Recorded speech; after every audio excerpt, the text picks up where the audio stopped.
Porque Dios tiene tres tipos de procesos donde nos entra a todos. Si no tienes persecución, queda lo que es el proceso económico de escasez o enfermedad.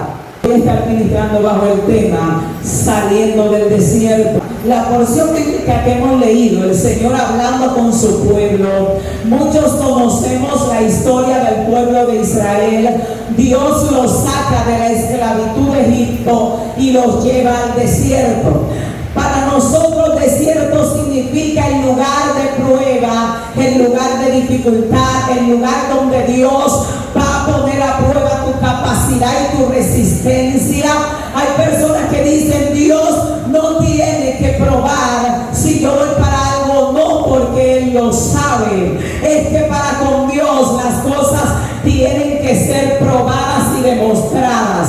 Si tú le dices a Dios: yo te amo, Él va a poner a prueba esta palabra, porque el ser humano es cambiante. Hoy tú puedes tener un amor a Dios impresionante y mañana estar aborreciendo a Dios. Entonces a Dios hay que demostrarle en la acción y en el hecho lo que decimos con nuestras palabras. Y Dios le dice al pueblo de Israel, luego que lo saca de Egipto, lo lleva al desierto. Muy normalmente la gente, cuando Dios la saca del mundo, la entra en un proceso. Y usted dirá: pero, y a veces uno se pregunta, ¿y por qué Dios no se espera un tiempecito antes de comenzar a procesar y a trabajar esa persona? Le digo algo: Dios no está tan interesado en el sentido de que la gente le caiga atrás. Cristo, cuando la gente le iba a caer atrás, le decía: observen lo que le voy a decir. El que quiera venir en pos de mí, tome su cruz cada día y sígame. O sea que Dios lo que realmente quiere no es que 1 millón de gente le caiga atrás. Él lo que realmente quiere que el que le caiga atrás esté decidido a todo por Él y esté decidido a amarlo, sea cual sea la situación. Dios no quiere seguidores, Dios quiere discípulos. Por eso cuando Él comenzaba a dar la palabra, que la gente se le estaba yendo, dice la palabra que le preguntan: maestro, ¿no has observado que la multitud se está yendo? Y Él le dice: ¿quieren irse también ustedes? Ellos le dijeron: ¿a quién iremos? Porque solo tú tienes palabra de vida eterna. Y ay, mi alma alaba al Señor. Y si usted se pregunta: Señor, ¿y por qué tantas pruebas? Yo soy tu hijo. Es que Dios quiere gente que le sirva de verdad. Hay que demostrarle a Dios que a Él le servimos no por lo que Él da, sino por lo que ya Él hizo por nosotros en la cruz del Calvario. Hay que demostrarle a Dios nuestro amor y nuestra lealtad por encima de la prueba, por encima de la batalla, por encima de la guerra, por encima de la escasez. Y eso es lo que Dios pide de nosotros. Y Dios le dice al pueblo de Israel: cuidaré de poner por obra todo mandamiento que yo te doy. Dios le dice a ellos: yo los llevé al desierto para probar su corazón. Dile a alguien: para probar tu corazón. ¿Para qué Dios te permite esa prueba que tú no entiendes? Y tú le dices a Dios: pero yo soy tu hijo, pero tú haces milagros, pero yo conozco que tú tienes poder. Es que a todo Dios nos ha dejado una cruz arriba. Yo no sé cuál es la tuya, pero yo conozco la mía. Pero Él dijo: cada quien agarre su cruz y camine. Algunos andan cargando con cruz de sus hijos, otros con cruces económicas, otros con cruz de su esposo, de su esposa. Pero todos tenemos que llevar una. Dile al que está a tu lado: todos tenemos que llevar una. Yo fui en una ocasión donde una mujer, y recuerdo, es una pastora, que le dije: mi hija, tu vida es perfecta, totalmente perfecta. Economía, muchísima. Salud, uno lo veía con una salud espléndida. Un ministerio exitoso. Un esposo unido trabajando en el ministerio, un matrimonio ejemplar. Y yo le digo: a la gente le tocan cruces, pero honestamente creo que no te han tocado muchas. Y ella me llevó a un cuarto y me dijo: ven, yo quiero que veas cuál es mi cruz. Y cuando ella abrió ese cuarto, señores, yo sentí que mi cruz era demasiado liviana. Cuando ella abrió ese cuarto, había un bebé con el cuerpo pequeño y una cabeza inmensa, totalmente inmensa. porque tenía encefalitis. El bebé tenía 6 años y el cuerpito lo tenía como un bebé de 1 año, y la cabeza impresionante, no se le podía poner ropa, no se podía cargar porque la cabeza era demasiado inmensa, y a ella se le saltaron las lágrimas y me dijo: esa es mi cruz. Y Dios me usa en milagros, pero a él no lo ha sanado, y Dios me usa sanando gente, pero a ti no me ha escuchado. Y yo me eché para atrás y dije: oye, pero mi cruz es más liviana. ¿Por qué? Porque yo no tengo esa condición, y yo vi el dolor que ella tenía. Sin embargo, yo estaba viendo que su situación era cómoda. Yo quiero decirte en esta hora, aquí todo el mundo está cargando su cruz y siguiendo al Maestro. En medio de tu prueba, avanza. Lo que te tocó, camina como sea, porque el Dios Todopoderoso te va a poner una. Necesitamos, para poder ser merecedores de entrar al reino del Nazareno, tomar una cruz. ¿Por qué? Porque nuestro Maestro tomó la suya. Diga que está a tu lado, que están haciendo participantes de los padecimientos de Cristo. Es un privilegio cuando podemos padecer por Él. Pablo le dice al Señor, en medio de una atmósfera de gloria, Pablo, un hombre siendo usado por Dios tremendo, tenía un aguijón en su carne. Era una enfermedad en el cuerpo de Pablo. Y el apóstol Pablo le dice a Dios: 3 veces quítame esto. Y Dios le dijo: bástate mi gracia. En otras palabras, no te es suficiente todo lo que te he dado, pues no te puedo dar todo sin dejarte una cruz arriba, porque la cruz es lo que te va a permitir ser perfeccionado para entrar al reino de los cielos. El momento de dolor es lo que te va a permitir ser trabajado, es lo que te va a permitir entender que eres humano todavía. Mi alma alaba al Señor, y Dios se la dejó. Él le dijo: no me ruegues, que no te la voy a quitar. Y para Pablo tenía que ser una vergüenza, porque un hombre que veía a la gente enferma y declaraba palabra de sanidad, y sin embargo él no podía sanarse a sí mismo, porque el poder no nos pertenece, le pertenece a Dios. Y Dios le dice al pueblo de Israel: yo te afligí. ¿Quién lo afligió? Dios. Y te hice tener hambre. ¿Quién lo hizo tener hambre? Dios. A veces decimos que el pueblo de Israel era ingrato, pero Israel era un pueblo esclavo. Los esclavos estaban acostumbrados a pasar hambre. Cuando el pueblo de Israel comienza a llorar por hambre y a desear morirse, hombres, mujeres y niños, y Dios dice aquí: yo te hice tener hambre, conociendo a Dios, que cuando sabe que tú tienes mucha resistencia, sabe probarte como una prueba que de verdad te tambalees. Esa gente estaba pasando una hambre grave. Porque nosotros decimos: sí, Dios lo sustentó con maná, sí, pero no fue que el maná comenzó a caer desde que ellos salieron y todos los días. El maná comenzó a caer cuando ya Dios había probado el corazón de ellos en medio del hambre. Dios le dice aquí: te hice tener hambre para saber lo que había en tu corazón. Porque cuando el hombre está en proceso de dolor, saca lo que tiene dentro. La gente que ama a Dios de verdad en medio de la escasez sigue sirviendo a Dios. La gente que no ama a Dios de verdad en medio de la escasez se regalita y comienza a tomar malas decisiones. Entonces Dios le dice: yo te hice tener hambre. Y luego que lo hizo tener hambre y probó su corazón, entonces le dio comida. Dios te hace pasar por el fuego para probar tu corazón. Ahora, ¿por qué el tema es hoy de los que salen del desierto? Porque todo aquel que salió del desierto tuvo que entender una cosa: a Dios hay que darle gracia en medio del dolor y en medio de la abundancia y la salud. A Dios hay que servirlo en medio de la escasez y en medio de la abundancia. De Dios hay que recibir lo que venga. Diga que está a tu lado: lo que venga. Fue lo que Job le dijo a su mujer cuando Dios lo arruinó. Porque mientras Job estaba siendo arruinado por Satanás, Job no le atribuyó a Satanás su ruina. porque Job sabía que Satanás no podía arruinarlo si el Todopoderoso no le hubiese dado permiso. En otras palabras, si un soldado viene y te mata por orden del presidente, el soldado no tiene la culpa. ¿Quién te mandó a matar? ¿Y quién te mató?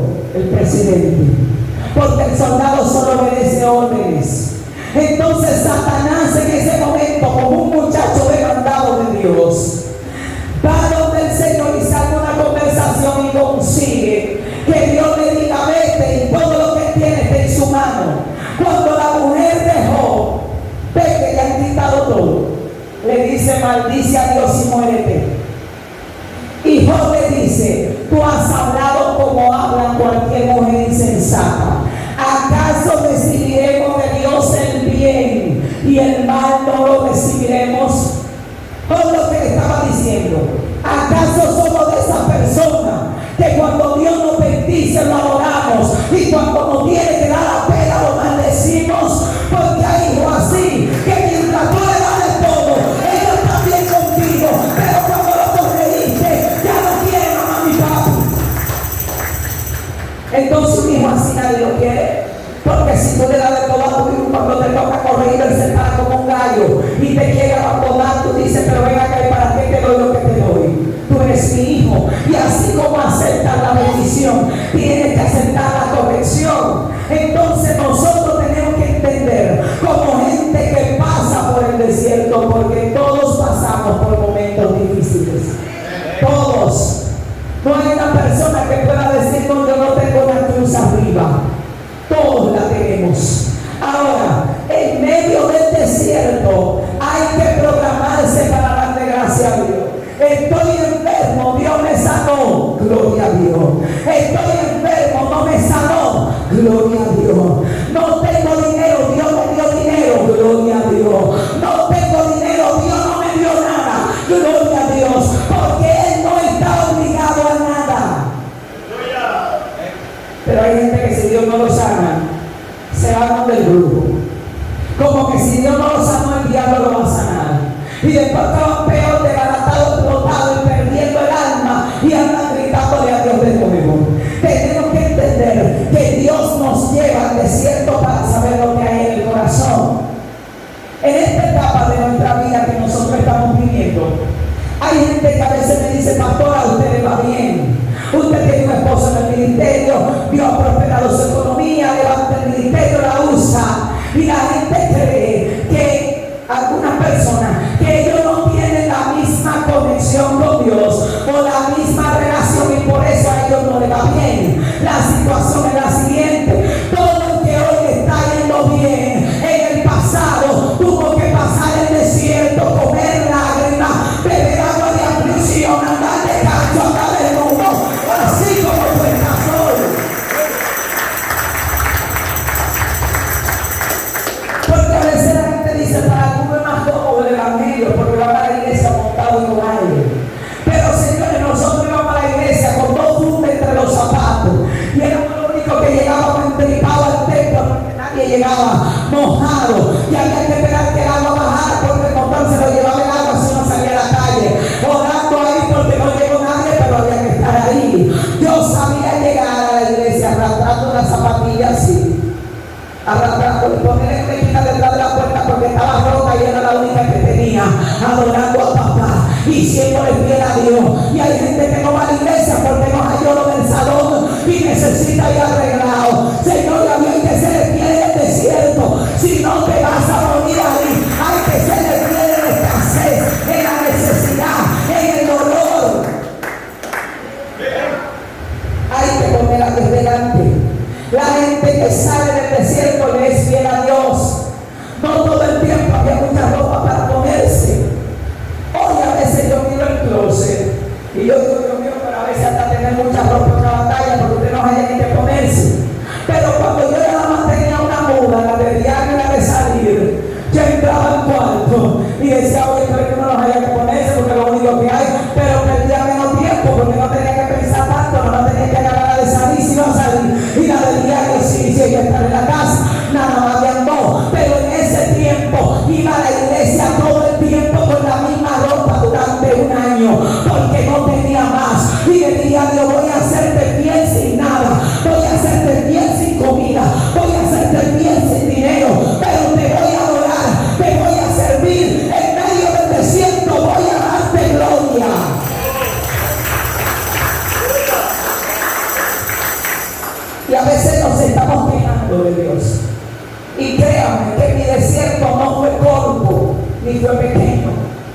Duré mucho tiempo donde no había desodorante, no había comida. Mi niña, la más pequeña que tenía, me la quitaron por deshidratación porque no podía darle de comer.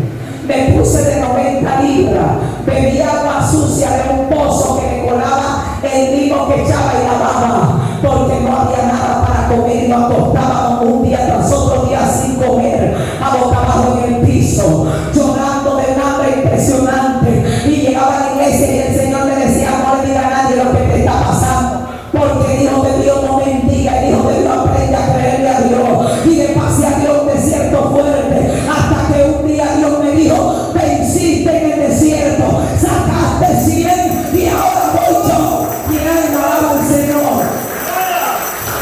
Porque cuando tú eres fiel a Dios, donde no hay nada, llega un momento que le toca a Dios. Y en ese momento Dios me dijo: nunca más pasarás hambre, ni tú ni tu casa. Nunca más tendrás que orar para ponerte un vestido, porque yo me voy a encargar de que nada te falte. Y Dios comenzó a abrir la puerta de una forma impresionante. Pero este pueblo, cuando estaba con hambre, comenzó a quejarse de Dios. Lo peor que puedes hacer en tu prueba es quejarte. Lo peor que puedes hacer es quejarte, porque los que se quejaron se murieron en el desierto. Los que se quejaron se murieron en el desierto. Si estás en una situación de escasez, Señor, gracias, porque podría estar peor. Podría estar peor. Estás en una situación de enfermedad, gracias, Señor, porque si algo tiene Dios, es que toda prueba que permite en nuestra vida, Él sabe por qué la permite. Y si la permite, porque la necesitamos. Y si la necesitamos, es para nuestro bien. Porque a los que aman a Dios, todas las cosas le ayudan a bien. Algo que he aprendido de Dios es que en Dios no hay casualidad. En Dios no hay casualidad. ¿Tienes una enfermedad, una casualidad? No, un propósito. Dios en todo tiene un propósito. Alguien vino a mí en una ocasión porque tenía una persecución muy fuerte, y en medio de esa persecución ella me dice: yo no quiero ser perseguida. Y yo recuerdo que le dije: la persecución es el proceso de Dios más misericordioso. Te tocó la parte buena, porque Dios tiene 3 tipos de procesos donde nos entra a todos. Si no tienes persecución, queda lo que es el proceso económico de escasez o enfermedad. Esas 3 Dios tiene para probar al ser humano. Tú escoges, le dije. Miró el dedo grande y me dijo que me deje con la persecución. Porque Dios todavía escoge caer en la mano de tus enemigos. 3 años de hambre sobre la tierra, o que yo venga contra ti. Le estaba diciendo: va a haber problemas en tu casa, va a haber enfermedad, va a haber situaciones. David escogió la parte de que Dios viniera contra él, pero yo en esa parte prefiero que los hombres hablen. Palabra no ha matado a nadie. En aquel tiempo era espada limpia, pero ahora es persecución de lengua. Y yo le digo al Señor: la economía no la toque, enfermedad no quiero, porque no puedo hacer la obra enferma. Así que hable lo que quieran, porque yo sé que tengo que tener una provisión. Y si Dios te permite coger, pues que venga persecución. Y la mujer se fue contentísima, porque dijo: oye, pero de verdad me estoy quejando. La economía estaba buena, la salud estaba buena, y quería quitarse la persecución.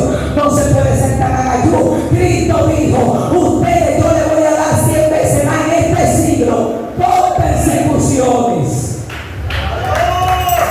Entonces hay gente que mira a su alrededor y dice: tengo un ministerio que está avanzando, estoy saludable, tengo un esposo que está ahí que no me está dando tormento, lo único que tengo es esto, y quiere que Dios se lo quite. No, tenemos que aprender que Dios va a permitir una aflicción. La de Pablo era una enfermedad en su carne. Entonces tenemos que entender que en el desierto hay que darle gracias a Dios.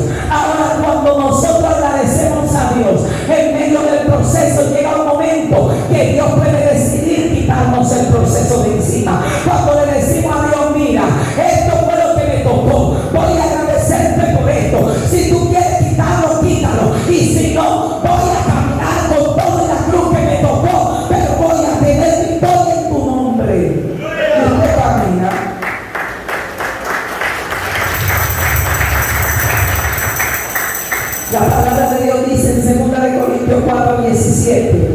porque esta leve tribulación momentánea, 2 Corintios 4:17, porque esta leve tribulación momentánea produce en nosotros un cada vez más excelente y eterno peso de gloria.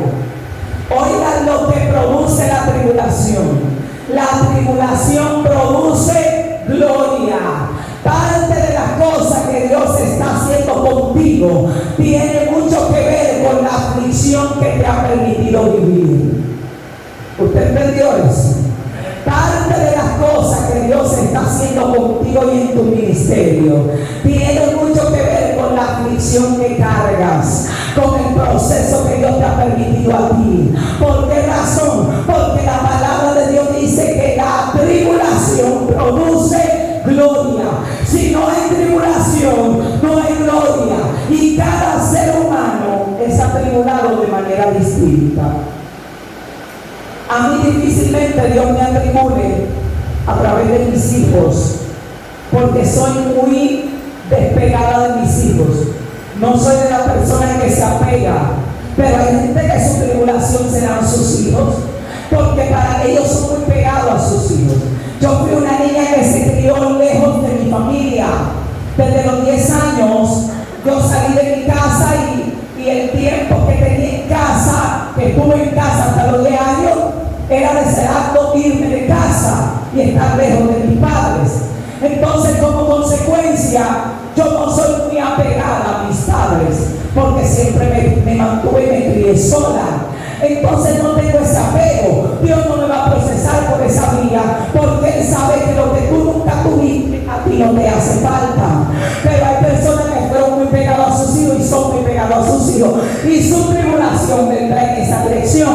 Hay otros que son muy débiles en cuanto a lo económico y su tribulación vendrá en esa dirección. Otros que son muy débiles a estar enfermos y su tribulación vendrá en esa dirección. Ahora, la tribulación produce gloria. La mayoría de nosotros tenemos procesos que si Dios no los quita, no veríamos nada de Dios en nuestra vida, porque lo que está produciendo ese soporte de ese proceso es la gloria de Dios que usted está viendo en su vida. Es el favor de Dios que Dios está viendo, usted está viendo en su vida. Si Jesús no atraviesa la cruz, no le dan un nombre que es sobre todo nombre. Él hubiese sido Dios, pero no hubiese tenido el nombre que es sobre todo nombre. Que ante Él se dobla toda rodilla de lo que está en el cielo y debajo de la tierra. A Él se le dio ese nombre a causa de la aflicción que padeció, porque la tribulación produce gloria. Entonces yo quiero que tú ubiques cuál es tu prueba, cuál es tu tribulación.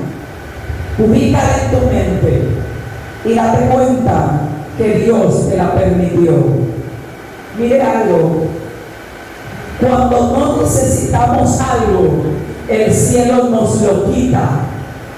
Usted no sigue martillando el clavo si el clavo ya traspasó la madera y está bien. El pastel no se queda en el horno cogiendo fuego si ya está cocinado. Si Dios mantiene la tribulación y el desierto, es porque todavía lo necesitamos. En el momento que estemos listos, Dios va a retirar la persecución o la tribulación, el proceso. Los que salen del desierto le agradecen a Dios por todo, por todo, por todo.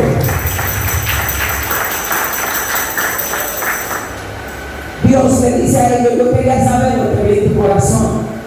En el momento que Dios me dejó sin nada, literalmente sin nada, mis hermanos en ese momento pequeños, uno de 9 años, otro de 10 años, yo como una niña pequeña de 1 año y medio, mi mamá se había ido de la casa, y en ese momento Dios me dijo: te llevo al desierto.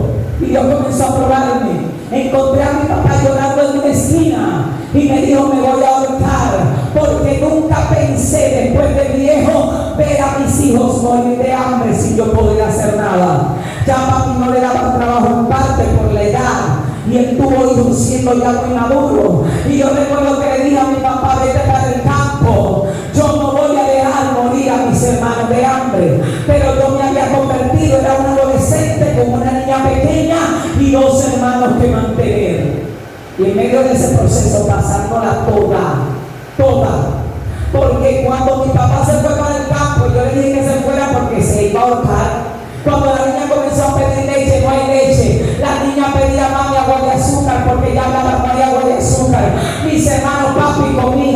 Y yo miraba a papi, yo no gritaba, pero yo decía, viejo, a algo que yo soy, ya tengo una muchacha, pero yo también soy un adolescente. Y el Señor me dijo, te llevo para el desierto. Y Dios le dio para allá ese desierto 6 meses, hambre. Yo recuerdo que le decía a mis hermanos, acuérdense a boca abajo hasta que le dé sueño, porque a boca abajo no le dolía el estómago. La estábamos pasando toda. La niña, la gente llegaba, porque quiero que entiendas esto.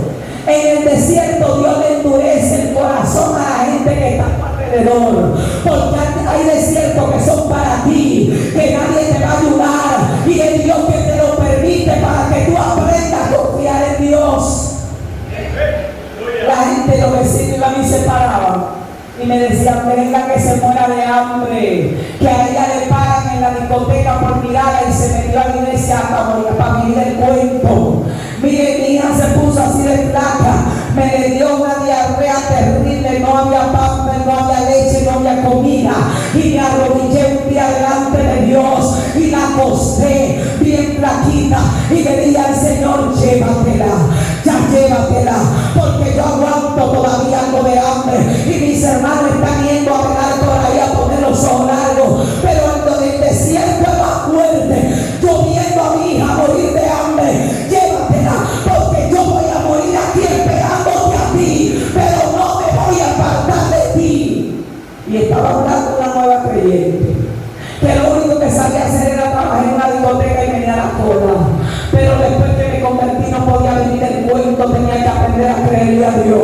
Y Dios me dijo, te voy a procesar, me lo quitó todo. Tenía 2 panty y uno se me dañó, había que lavarlo, tenderlo para acostarme sin panty y ponérmelo al otro día para ir a la iglesia.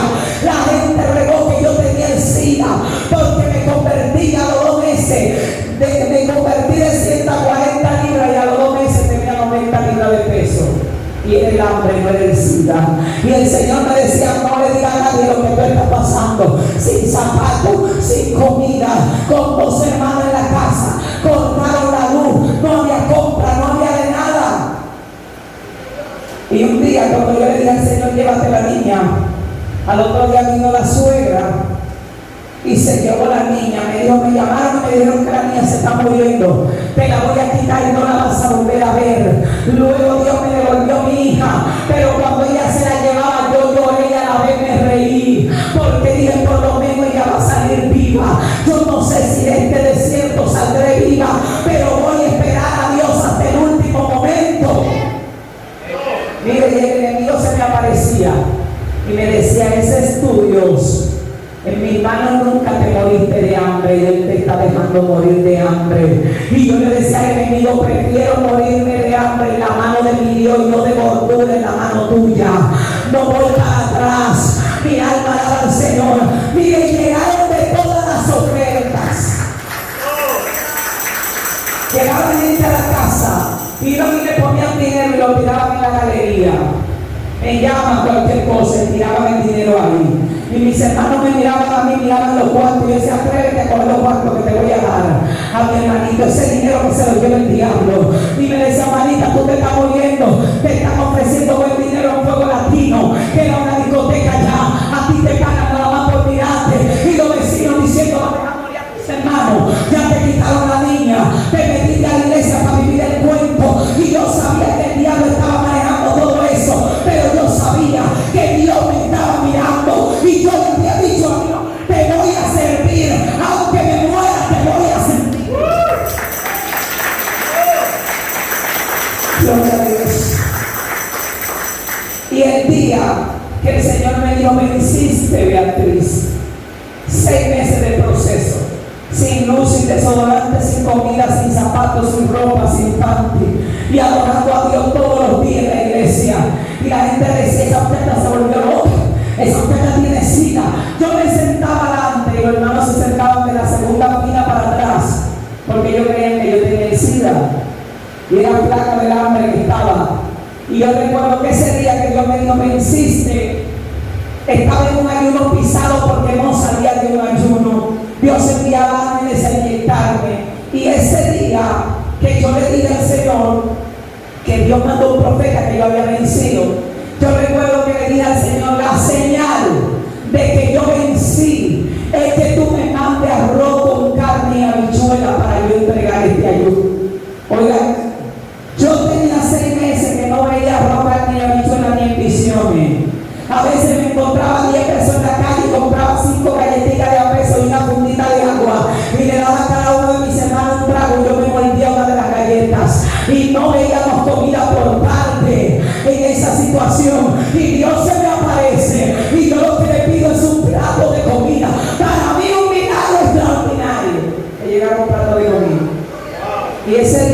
yo iba a entregar el ayuno con comida.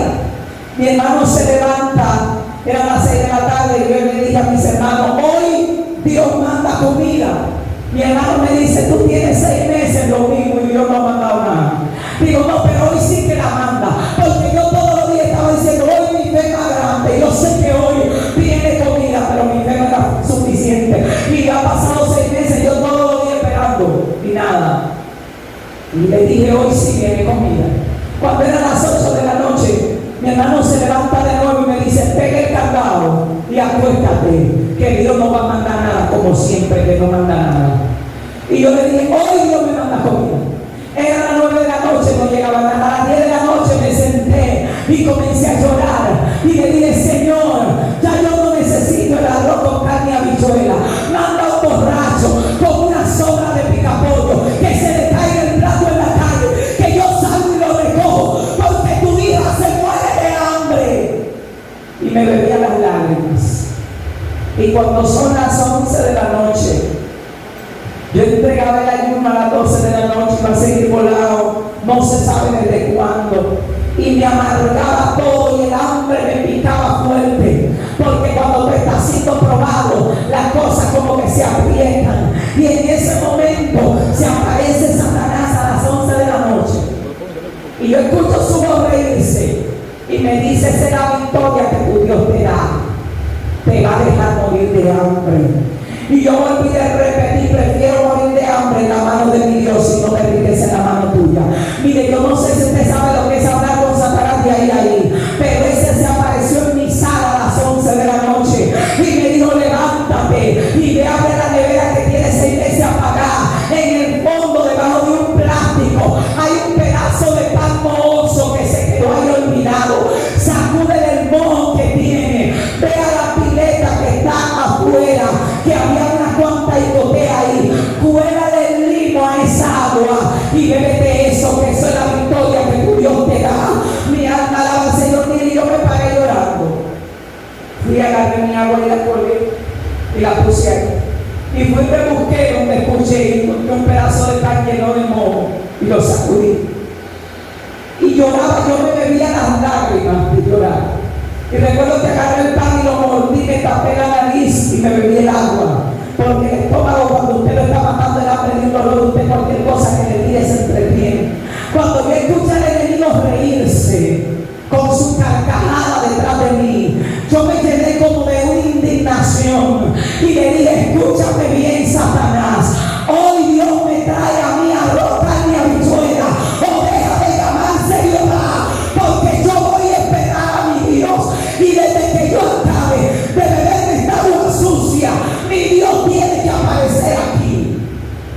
Mira, hermano, cuando yo leí esa palabra, el enemigo se retiró y se abre la puerta de un vecino de al frente como a las 11:30 de la noche y me llama. La casa mía estaba oscura porque había 6 meses que no había luz, y cuando él me llama me dice, Beatriz, y yo respondo de dentro de la casa y me dice, ¿tú comiste? Digo, no, ¿por qué? Me dice, yo venía del hotel a las 6 de la tarde y yo cené en el hotel y a mí me guardaron arroz, carne y habichuela y yo tenía pensado pasarte esa comida cuando llegué, pero de repente se me olvidó y ahora estoy durmiendo y me estoy soñando que la comida se va a dañar aquí y que tú tienes hambre. Tú quieres este plato de arroz, carne y habichuela. Mi alma alaba a Dios, levanta tu mano de gloria a papá.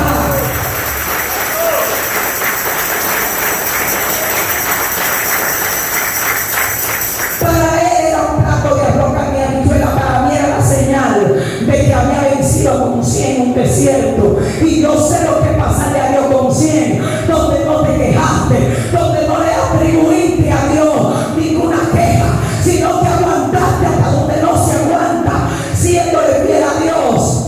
Y cuando él me pasa el plato, yo salí corriendo con el plato entre la casa y diciendo, diablo, mira la victoria, mira la victoria. Mis hermanos se levantaron y yo le puse el plato ahí y le dije, cómanselo. Y el hermano me dice, tú no quieres. Digo, no, cómanselo, que yo le voy a demostrar a Satanás que no solo de pan vive el hombre, sino de toda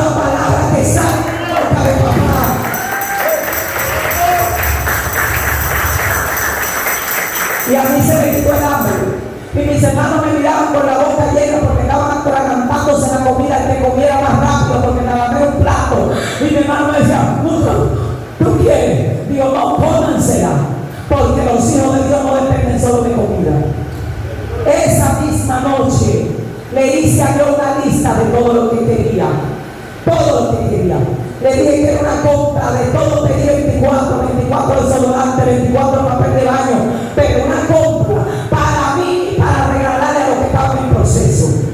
Al otro día de la mañana, yo le puse en mi lista a Dios. Llega una persona a mi casa con 2 fundonas altas y se para. Y yo le digo, ¿usted es un ángel? Me dice, no. Yo estaba en un supermercado y el Señor me habló y me dijo, agárrate 2 carros de eso, llénalo, echa 24 desodorantes, 24 papel de baño, 24 jabones, 24 y todas las 24.